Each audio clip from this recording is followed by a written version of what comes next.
नमस्कार दोस्तों, आप सभी का स्वागत है आपका अपना YouTube channel study today with Viplav में। तो दोस्तों, आज की इस वीडियो में हम JCERT द्वारा जारी किए गए झारखंड बोर्ड परीक्षा 2024 के लिए क्लास 12 के हिस्ट्री पेपर का मॉडल क्वेश्चन पेपर को देखने जा रहे हैं। इस बार समय मिलेगा 3 घंटा, कुल पूर्णांक रहेगा आपका 80, कुल प्रश्नों की संख्या रहेगा 52। इस बार ऑब्जेक्टिव और सब्जेक्टिव दोनों एक ही पेपर में आप लोगों को देखने को मिलेगा।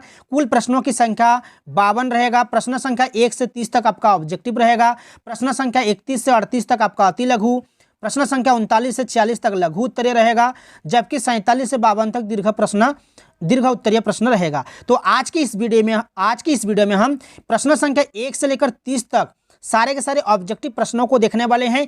एक क्वेश्चन एग्जाम के लिए मोस्ट इंपॉर्टेंट रहने वाला है, एक क्वेश्चन सीधे आपको एग्जाम पेपर में देखने को मिलेगा।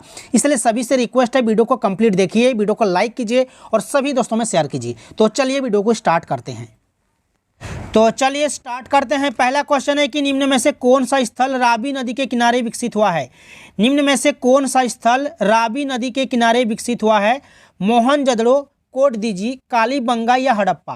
तो इसका जो सही उत्तर होगा ऑप्शन नंबर डी हो जाएगा, हड़प्पा हो जाएगा। एग्जाम में पूछा जाता है कि मोहनजोदड़ो किस नदी के किनारे स्थित है। मैं यहाँ पर लिख देता हूँ, सिंधु नदी के किनारे स्थित है। ठीक है, मोहनजोदड़ो जो है सिंधु नदी के किनारे स्थित है। कालीबंगा, याद रखना, कालीबंगा जो है सरस्वती नदी के किनारे स्थित है। ठीक है, जबकि कोटदीजी जो है ये आपका सिंध नदी के किनारे स्थित है, सिंध। ठीक है, ये तीनों को याद रखना है आपको, एग्जाम के लिए इंपॉर्टेंट है। नेक्स्ट क्वेश्चन का अगर बात करें, नेक्स्ट क्वेश्चन में पूछा गया है कि हड़प्पा सभ्यता का सबसे बड़ा स्थल कौन सा है। हड़प्पा सभ्यता का सबसे बड़ा स्थल कौन सा है? मोहनजोदड़ो। याद रखना, मोहनजोदड़ो जो है आपका सही उत्तर होगा। मोहनजोदड़ो की खोज 1922 ईस्वी में की गई थी। 1922 ईस्वी में की गई थी। राखालदास बनर्जी ने की थी। किसने की थी? राखालदास बनर्जी। मैं यहाँ पर लिख देता हूँ, राखालदास बनर्जी। एग्जाम में पूछा जाता है। ठीक है, राखालदास बनर्जी ने की थी 1922 ईस्वी में, आपको याद रखना है।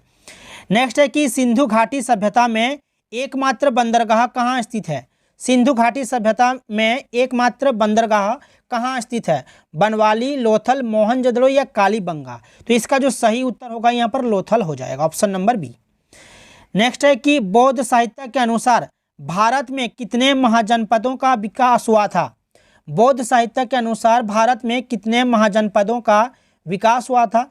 तो 16, 22, 12 और 7। तो यहाँ इसका जो सही उत्तर होगा 16 हो जाएगा, 16 हो जाएगा। ठीक है, ऑप्शन नंबर ए सही होगा। नेक्स्ट है कि दक्षिण भारत में स्थित भारत का एकमात्र महाजनपद कौन सा था। दक्षिण भारत में स्थित भारत का एकमात्र महाजनपद कौन सा था? तो इसका जो सही उत्तर यहाँ पर अस्मक हो जाएगा, ऑप्शन नंबर सी हो जाएगा, अस्मक।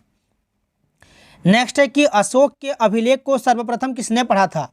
अशोक के अभिलेख को सर्वप्रथम किसने पढ़ा था? जेम्स प्रिंसेप ने। जेम्स प्रिंसेप आपका सही उत्तर हो जाएगा। अशोक जो है मौर्य वंश का तीसरा शासक था, याद रखना। अशोक जो है मौर्य वंश का तीसरा शासक था। ठीक है, तीसरा शासक था, याद रखना। क्वेश्चन नंबर 7 जो दिया हुआ है यहाँ पर, इंडिका किसकी रचना है। इंडिका किसकी रचना है? मेगास्थनीज, कालिदास, प्लिम्पी, चाणक्य? तो सही उत्तर यहाँ पर मेगास्थनीज हो जाएगा, ऑप्शन नंबर ए। एग्जाम में पूछा जाता है कि मेगास्थनीज भारत में किसके दरबार में आया था। एग्जाम में पूछा जाता है, याद रखना, चंद्रगुप्त मौर्य के दरबार में आया था। ठीक है, मेगास्थनीज भारत में चंद्रगुप्त मौर्य के दरबार में आया था, याद रखना। क्वेश्चन नंबर 8, महाभारत का युद्ध कुरुक्षेत्र में कितने दिनों तक चला था? 28 दिन, 18 दिन, 8 दिन या 10 दिन? महाभारत का युद्ध कुरुक्षेत्र में कितने दिनों तक चला था? तो 18 दिन। इसका सही उत्तर होगा 18 दिन। ठीक है, महाभारत की रचना वेद व्यास जी के द्वारा की गई थी, वेद व्यास। नेक्स्ट दिया हुआ है कि स्तूप किस धर्म से संबंधित है। शैव धर्म, वैष्णव धर्म, जैन धर्म या बौद्ध धर्म? तो सही उत्तर यहाँ पर स्तूप जो है बौद्ध धर्म से संबंधित है, ऑप्शन नंबर डी सही उत्तर हो जाएगा, बौद्ध धर्म। नेक्स्ट है प्रश्न संख्या 10 कि महावीर स्वामी का जन्म कहाँ हुआ था। देखिए, महावीर स्वामी का जन्म बिहार में हुआ था, कुंड ग्राम में। ठीक है, कुंड ग्राम में हुआ था। और इनका जन्म, महावीर स्वामी का जन्म 540 ईस्वी पूर्व में हुआ था। 540 ईस्वी पूर्व में हुआ था, याद रखना। और जैन धर्म का संस्थापक महावीर स्वामी को माना जाता है। ठीक है, जैन धर्म का संस्थापक, जैन धर्म का संस्थापक महावीर स्वामी को माना जाता है, याद रखना। नेक्स्ट क्वेश्चन यहां पर दिया हुआ है कि मुक्तिदाता की कल्पना बौद्ध धर्म की किस शाखा में की गई? मुक्तिदाता की कल्पना बौद्ध धर्म की किस शाखा में की गई? हीनयान, थेरवाद, महायान या इनमें से कोई नहीं? तो सही उत्तर यहाँ पर महायान हो जाएगा, ऑप्शन नंबर सी हो जाएगा। नेक्स्ट क्वेश्चन दिया हुआ है कि पुराणों की संख्या कितनी है? पुराणों की संख्या कितनी है? 10, 12, 17 या 18? तो इसका जो सही उत्तर हो जाएगा यहाँ पर 18 हो जाएगा, ऑप्शन नंबर डी। पुराणों की संख्या कितनी है? 18 हो जाएगा। नेक्स्ट है कि अलबरूनी किस भाषा की जानकारी, अलबरूनी को किस भाषा का जानकारी नहीं था? अलबरूनी को किस भाषा का जानकारी नहीं था? सीरियाई, फारसी, यूनानी या संस्कृत? तो इसका जो सही उत्तर यहाँ पर हो जाएगा यूनानी हो जाएगा, यूनानी भाषा। देखिए अलबरूनी का जन्म 973 ईस्वी में हुआ था, ठीक है, और अलबरूनी ने अच्छी शिक्षा प्राप्त की और कई भाषाओं जैसे कि सीरियाई हो गया, फारसी, हिब्रू तथा संस्कृत भाषा का ज्ञात था, ठीक है, अलबरूनी को। तो यहाँ पर जो यूनानी है, यूनानी भाषा का ज्ञात नहीं था, तो ऑप्शन नंबर सी आपका सही उत्तर हो जाएगा। सभी से रिक्वेस्ट है वीडियो को कंप्लीट देखिए, वीडियो को लाइक और शेयर कीजिए, क्योंकि सारे के सारे क्वेश्चंस एग्जाम के लिए मोस्ट इंपॉर्टेंट रहने वाला है। ये क्वेश्चन सीधे आपको एग्जाम पेपर में देखने को मिलेगा।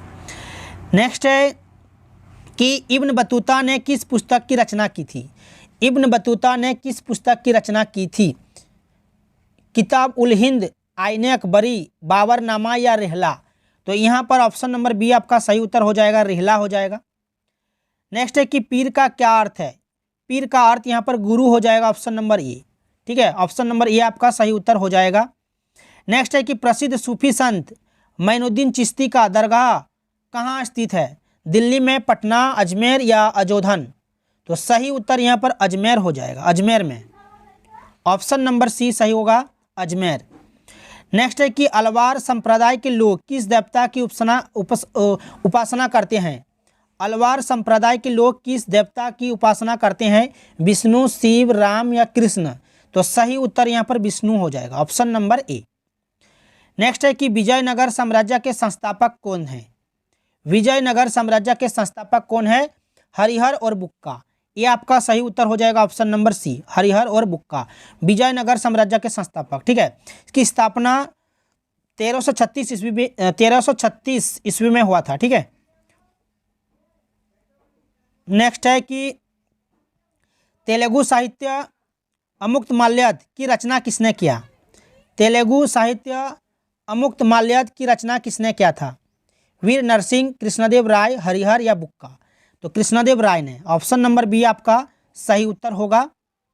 नेक्स्ट है कि अकबरनामा की रचना किसने किया था? अकबरनामा का रचना किसने किया था? अकबरनामा की रचना अबुल फजल ने किया था, अबुल फजल, ऑप्शन नंबर डी आपका सही उत्तर होगा, अबुल फजल। नेक्स्ट दिया हुआ है कि संथाल विद्रोह कब हुआ? संथाल विद्रोह कब हुआ? 1855 में, ठीक है। संथाल विद्रोह कब हुआ? 1855 में।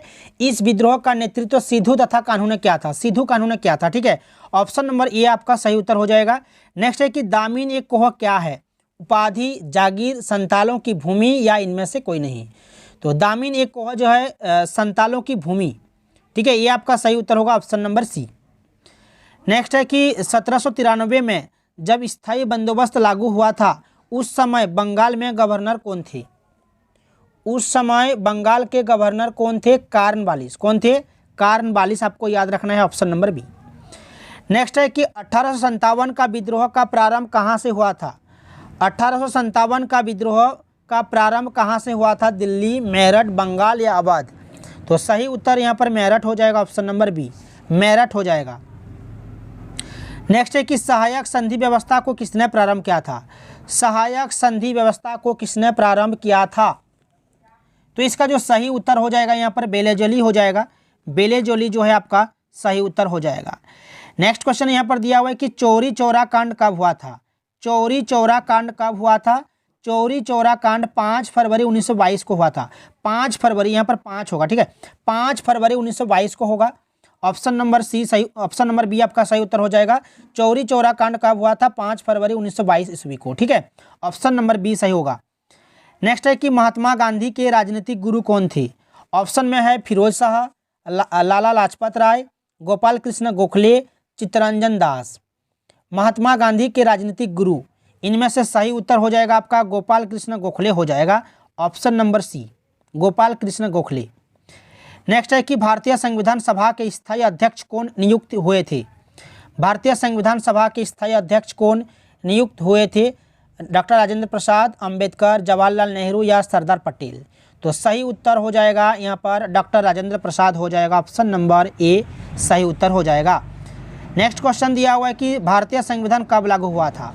भारतीय संविधान कब लागू हुआ था? 26 जनवरी 1950 को, ठीक है, 26 जनवरी 1950 को भारतीय संविधान लागू हुआ था, ऑप्शन नंबर डी सही उत्तर होगा, 26 जनवरी 1950। नेक्स्ट क्वेश्चन दिया हुआ है, लास्ट दिया हुआ है, इसके बाद आप लोगों के लिए सब्जेक्टिव पेपर भी अपलोड कर दिया जाएगा, ठीक है। ऑब्जेक्टिव का लास्ट क्वेश्चन यहाँ पर दिया हुआ है कि संविधान के निर्माण में कितना समय लगा था? संविधान के निर्माण में कितना समय लगा था? याद रखना 2 वर्ष 11 माह 18 दिन, ठीक है, 2 वर्ष 11 माह 18 दिन, जो कि ऑप्शन नंबर बी में दिया हुआ है। तो ये था क्लास 12 के हिस्ट्री पेपर का मॉडल क्वेश्चन पेपर का कंप्लीट सॉल्यूशन। वीडियो को अगर अच्छा लगा है तो लाइक और शेयर कीजिए, और हमारे चैनल में जुड़े रहने के लिए, इस तरह के वीडियोस देखने के लिए चैनल को सब्सक्राइब करके रखिए। तो मिलते हैं नेक्स्ट वीडियो में।